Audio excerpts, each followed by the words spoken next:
Hello everyone, I know that we haven't met for a while. I'm Robert Vaughan, the Provincial Grand Master for Freemasonry in Worcestershire, and I'm speaking to you on what would normally be the day of our annual provincial meeting. Sir, we must begin by talking about the very unusual circumstances this year. Today was due to be the 174th annual meeting of the province, and historians will probably tell you that in all these years this might well be the first time that we shall miss the ceremonial of this splendid occasion and the pleasure of each other's company. Freemasonry is of course not alone in facing these challenges. In fact, the ethos of our order in so willingly providing support to its members and to our communities will, I'm sure, in the long run, stand us in good stead.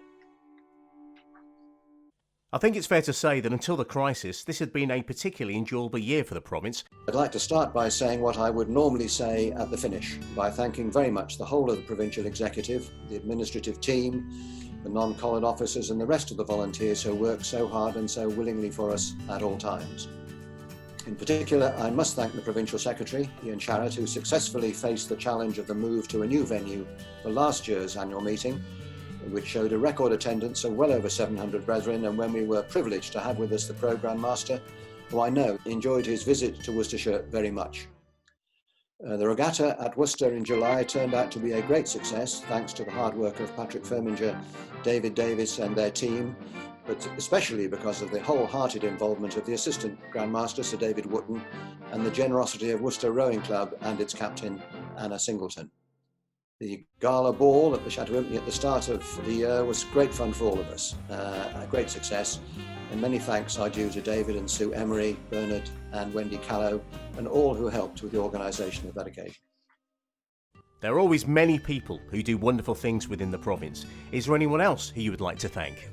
It's not possible to say thank you to everyone now individually, but I must say how very much I have valued the support and wise counsel of my deputy, Stephen Wire, my three assistant PGMs, Patrick Firminger, John Crowther and Michael Dykes, each of whom has worked long and hard at their various areas of responsibility, and I'm delighted to reappoint them all again today.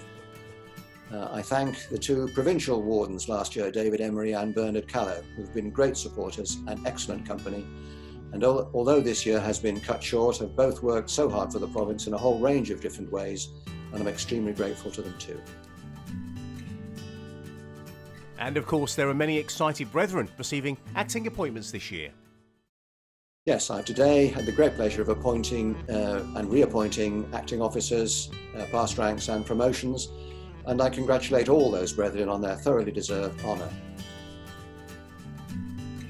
The new provincial wardens are Stephen Middleditch of St Nicholas Lodge, number 4846, and Mark Gunton of Old Bromsgrovian Lodge, number 5742, and I congratulate them both and look forward to working with them and the rest of the provincial team as soon as time safely permits.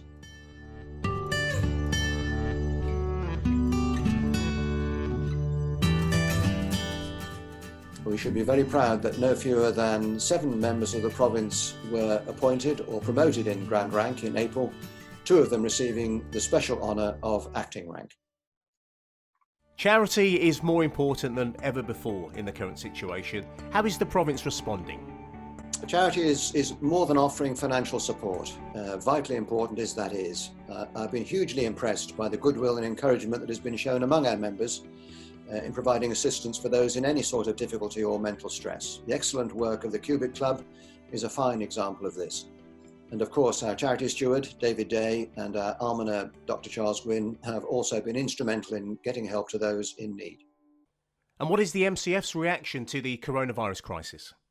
The Masonic Charitable Foundation has made millions of pounds of funding over and above our normal grant making.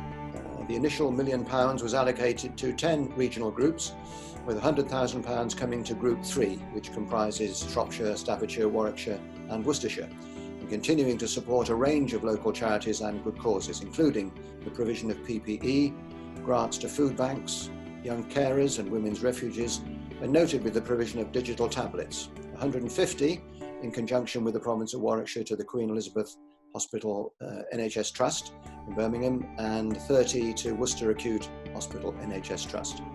These specifically to enable seriously ill and isolated patients to communicate with their families and friends. A few days ago I did speak to Vicky Morris, the Chief Nursing Officer at Worcester, who was extremely grateful for what Freemasonry is doing, especially as her late father was a Freemason in Welshpool. And I'm so very pleased that our province continues to rise to the challenge of supporting the COVID-19 relief chest. Finally, many brethren are desperately missing their Freemasonry at the moment. How do you feel about the future? The fact that Freemasonry remains in a state of suspension and the uncertainty continues does not at all mean that we shouldn't look to the future and to be prepared. I'm keeping in close contact with our Grand Superintendent in the Royal Arch, John Phoenix, and next week the heads of all the Masonic orders in Worcestershire will hold a virtual meeting to share our thoughts on the way forward, particularly with regard to our charitable work, the financial security of our meeting places, where there is such excellent work being done behind the scenes during this shutdown, for which I'm extremely grateful, and above all else, the welfare and well-being of all our members.